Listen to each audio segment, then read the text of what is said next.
Material will be equal to, सीधा से directly इसको लिख सकते हो E0 मतलब बाहर का इलेक्ट्रिक फील्ड इंटेंसिटी कितना है डिवाइडेड बाय K, मतलब टोटल इलेक्ट्रिक फील्ड बाहर से कितना हम दे रहे हैं, मतलब external electric field divided by dielectric constant यदि हम कर देते हैं तो इसके अंदर में रहने वाला रिजल्टेंट इलेक्ट्रिक फील्ड हमको मिल जाएगा। मतलब जब भी हम लोग पढ़ेंगे कि इसके अंदर में कितना रिजल्टेंट इलेक्ट्रिक फील्ड मटेरियल के अंदर आएगा, तो इस टोटल बाहर का कितना इलेक्ट्रिक फील्ड दे रहा हो डिवाइडेड बाय इस मटेरियल का डाइलेक्ट्रिक कांस्टेंट, जो बताएगा इस अंदर का इलेक्ट्रिक फील्ड का रिजल्टेंट बता देगा अपने को। तो लास्ट एक टॉपिक आता है ये चीज का हमारा बहुत यूज है, ठीक है। लास्ट एक टॉपिक आता है कि डाइलेक्ट्रिक स्ट्रेंथ क्या होता है।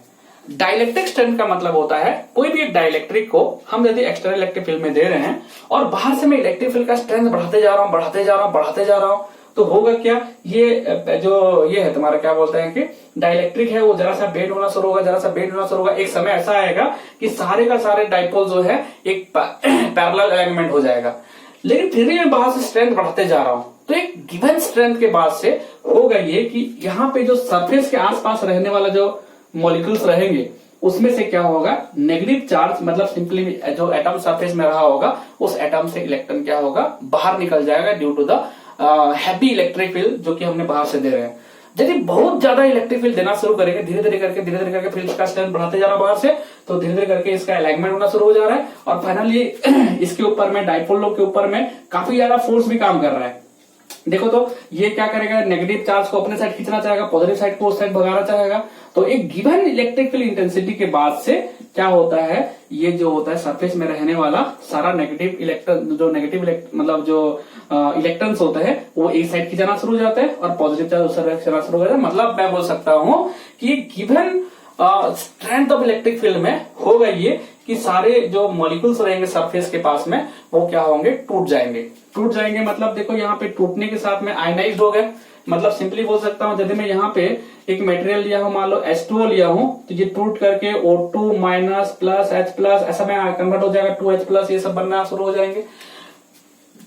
H2O है तो ये टूटेगा तो क्या बनेगा, H plus plus O 2H plus O2 minus, इस तरह का आयन में कन्वर्ट हो जाएंगे। और इस तरह का आयन बन जाने के कारण क्या होगा, ये अब एक प्रकार का बिहेवियर शो करेगा, कंडक्टर की तरह शो करना शुरू होगा। क्योंकि मॉलिक्यूल के फॉर्मेट में है तब तक ये क्या कर रहा है, मतलब एक प्रकार के मतलब फ्री इलेक्ट्रॉन अवेलेबल नहीं है। जैसा ये टूट जाएगा, टूटते के साथ में क्या होगा, ये फ्री इलेक्ट्रॉन के फॉर्मेट में सरफेस में फ्लो करना शुरू करेंगे और ये कंडक्टर की तरह बिहेव करना शुरू कर जाएगा।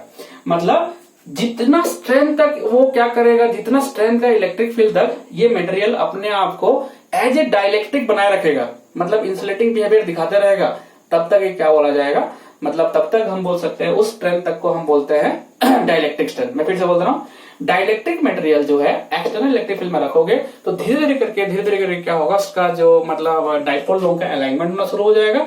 एक समय आएगा, एक स्ट्रेंथ आएगा कि उसके बाद में क्या होगा, जो सरफेस में रहने वाला मॉलिक्यूल्स, आसपास में रहने वाला मॉलिक्यूल का यदि हम बाहर से इलेक्ट्रिक फील्ड का स्ट्रेंथ बढ़ाऊंगा तो फिर धीरे धीरे क्या होगा, पूरा पैरेलल अलाइनमेंट हो जाएगा। और पैरेलल अलाइनमेंट होने के बाद क्या होगा, स्ट्रेंथ यदि फिर भी हम बढ़ाते गए तो गिवन इलेक्ट्रिक फील्ड में होगा ये कि ये जो मॉलिक्यूल्स रहेंगे ये मॉलिक्यूल का ब्रेकडाउन होना शुरू हो जाएगा। मतलब मैं बोल सकता हूँ मॉलिक्यूल आयनाइज हो जाएगा, टूट जाएगा पॉजिटिव एंड नेगेटिव आयंस में, और इसके कारण इलेक्ट्रॉन फ्री हो जाएंगे और फाइनली क्या होगा, सरफेस में एक प्रकार का इलेक्ट्रॉन का क्लाउड या सी हो जाएगा और जिसके कारण क्या होगा, इलेक्ट्रॉन फ्रीली मूव करना शुरू करेंगे।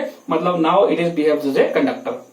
मतलब जितना इलेक्ट्रिक फील्ड तक वो एज ए इंसुलेटर बना हुआ था वही उसका क्या होता है, डाइलेक्ट्रिक स्ट्रेंथ है। मतलब एक मटेरियल, एक डाइलेक्ट्रिक मटेरियल अपने आप को डाइलेक्ट्रिक कब तक बना पाएगा, कितना स्ट्रेंथ इलेक्ट्रिक फील्ड तक वो बना पाएगा, यदि एक गिवन स्ट्रेंथ के बाद से वो कंडक्टर की तरह बिहेव करना शुरू करेगा, बिकॉज उसका आयंस मॉलिक्यूल जो है वो सब आयनाइज हो जाएंगे।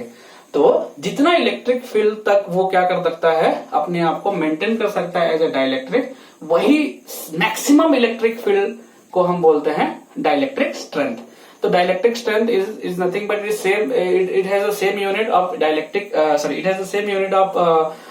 Field intensity. मतलब एक प्रकार का maximum value of electric field intensity जब तक कि ये मटेरियल क्या बनेगा, डाइलेक्ट्रिक रहेगा। उससे ज्यादा इलेक्ट्रिक फील्ड दे दोगे तो सारे का सारे आयनाइज हो जाएंगे। याद रखना, वैक्यूम के लिए है ना, वैक्यूम के लिए डाइलेक्ट्रिक कांस्टेंट का वैल्यू होता है इंफिनिटी।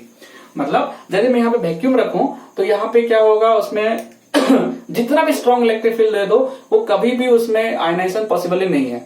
उसी के लिए ये वैक्यूम यदि रखा जाता है, मतलब दोनों प्लेट के बीच में हम इलेक्ट्रिक फील्ड देते हैं, इन दैट केस क्या होगा, इन्फानाइट इलेक्ट्रिक फील्ड देने से भी ये मटेरियल क्या होगा, आयनाइज नहीं होने वाला। वो सभी इन्फानाइट इलेक्ट्रिक फील्ड को भी झेल सकता है इन वैक्यूम। लेकिन वाटर या इस तरह का यदि मैं कोई दूसरा डाइलेक्ट्रिक मटेरियल डालता हूं, एयर, तो उस केस में गिवन इलेक्ट्रिक फील्ड के बाद से वो सब का सब टूट जाएगा, पोलराइज्ड हो जाएगा। टूट ऐसा हिसाब से पोलराइज तो ठीक बोलना वर्ड नहीं है, बट आयनाइज बेटर रहेगा। तो आयनाइज हो जाएगा, सारे मॉलिक्यूल ब्रेक हो जाएंगे और आयन के फॉर्मेट में या इलेक्ट्रॉन्स के फॉर्मेट में क्या होंगे, इसका सरफेस में घूमना शुरू करेगा। अभी ये सरफेस में यदि इलेक्ट्रॉन आ गया तो फिर वो थोड़ी ना इंसुलेटर बना। इंसुलेटर कब तक है, जब तक सरफेस में इलेक्ट्रॉन नहीं है, मतलब फ्री इलेक्ट्रॉन्स अवेलेबल नहीं है तब तक का। लेकिन बहुत स्ट्रांग इलेक्ट्रिक फील्ड देने से ये सभी मॉलिक्यूल्स का ब्रेकडाउन हो जाएगा। क्योंकि देखो बहुत ज्यादा यदि स्ट्रांग इलेक्ट्रिक फील्ड दे रहे हैं तो होगा ये कि ये स्ट्रांग इलेक्ट्रिक फील्ड क्या करेगा, नेगेटिव आयंस को अपने साइड खींचना शुरू करेगा, पॉजिटिव को पुश करना शुरू करेगा। एक समय ऐसा आएगा कि पूरा टूट जाएगा, ये सब टूट जाएंगे, ब्रेक हो जाएंगे। और ब्रेक हो जाने के साथ में एक साइड में मतलब सरफेस में काफी सरफेस इलेक्ट्रॉन आना शुरू करेंगे, जो कि वो उसको कंडक्टर की तरह बिहेव करने में मजबूर करेगा। मतलब इन शॉर्ट में ऐसा बोल सकता हूँ, वो कंडक्टर बन जाएगा। तो जितना स्ट्रेंथ तक वो सह सकता है उस मटेरियल का डाइलेक्ट्रिक स्ट्रेंथ उसे बोला जाता है। मतलब एयर के लिए मैं बता रहा हूं, करीबन करीबन 6 electron volt, sorry 10⁶ electron volt पर मीटर। ये एग्जैक्ट डाटा तो मेरे को याद नहीं है, बट इसको याद रखना कि एयर के लिए करीबन करीबन 10⁶ वोल्ट पर मीटर, शायद ये है 10⁶ वोल्ट पर मीटर। मतलब 10⁶ वोल्ट पर मीटर का यदि मैं एक रीजन में इलेक्ट्रिक फील्ड बनाता हूं तो एयर जो है पूरा आयनाइज हो जाएगा और एयर डाइलेक्ट्रिक की तरह बिहेव नहीं करेगा, वो अब बन जाएगा तुम्हारा कंडक्टर। मतलब आयनाइज होकर इलेक्ट्रिसिटी धड़ाधड़ करंट फ्लो करना शुरू कर देगा। मतलब तो इस तरह से हमने क्या पढ़ा कि डाइलेक्ट्रिक क्या होता है। उसके बाद में डाइलेक्ट्रिक के बारे में बहुत सारा मैं इन्फॉर्मेशन डिटेल 3-4 वीडियो में बनाया हूँ। इसको तुम डिटेल में एक एक करके लाइन के हिसाब से देखना, मैं जो समझ नहीं आएगा मेरे को संग संग बताना। एक बहुत इंपॉर्टेंट चीज ये है कि जब भी डाइलेक्ट्रिक के अंदर में इलेक्ट्रिक फील्ड पूछेगा तो एक्सटर्नल इलेक्ट्रिक फील्ड जितना रहेगा डिवाइडेड बाय डाइलेक्ट्रिक कांस्टेंट, ये चीज को दिमाग में रखना है। एक्सटर्नल इलेक्ट्रिक फील्ड जितना तो दोगे, उस external electric field divided by dielectric constant कर दोगे तो तुमको क्या मिल जाएगा, उस अंदर में रहने वाला रिजल्टेंट इलेक्ट्रिक फील्ड तुमको मिलेगा।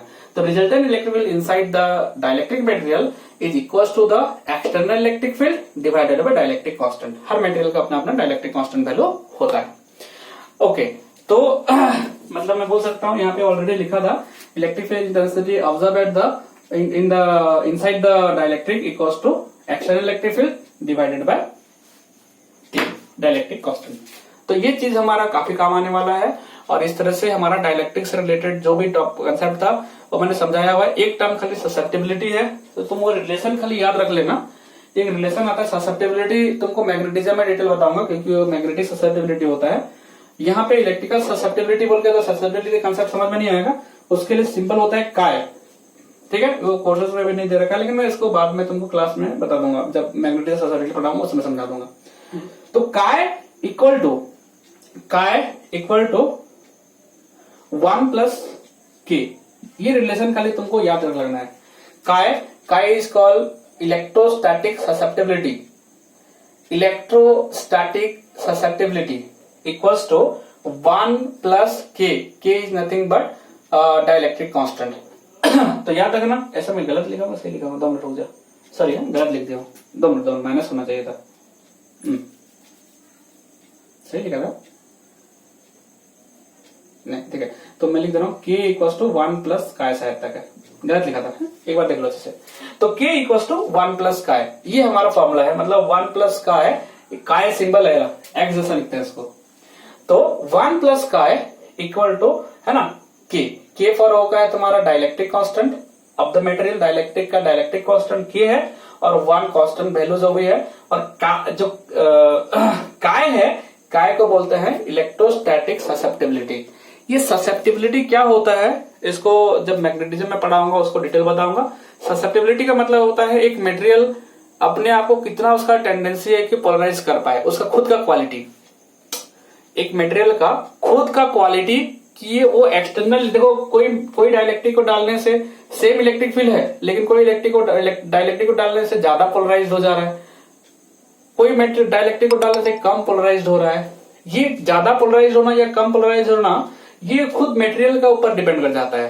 तो ये मटेरियल कितना अमाउंट का पोलराइज्ड होना चाहता है, that value is denoted by your chi, that is called susceptibility. Susceptible कितना होता है, जैसा मैं सेम क्लास में मैं 10 बच्चों को पढ़ा रहा हूं, मान के चलो सेम लेक्चर है, सब चीज बराबर है, लेकिन कोई क्या कर रहा है उसको ज्यादा सही तरीके से उसको ऑब्जर्व कर रहा है, कोई ज्यादा ससेप्टेबल है, ज्यादा उस चीज को अपने आप को ज्यादा मोटिवेट कर पा रहा है, ज्यादा अच्छा से बना पा रहा है, कोई कम, उस वही लेक्चर है, सब चीज बराबर है, वो जरा सा कम मतलब स्ट्रेंथ जनरेट कर पा रहा है। सेम मटेरियल होता है, यदि हम सेम इलेक्ट्रिक फील्ड के अंदर में दो अलग अलग डाइलेक्ट्रिक को डालते हैं, कोई ज्यादा पोलराइज हो रहा है, कोई कम पोलराइज हो रहा है, that will depend on basically susceptibility of the material.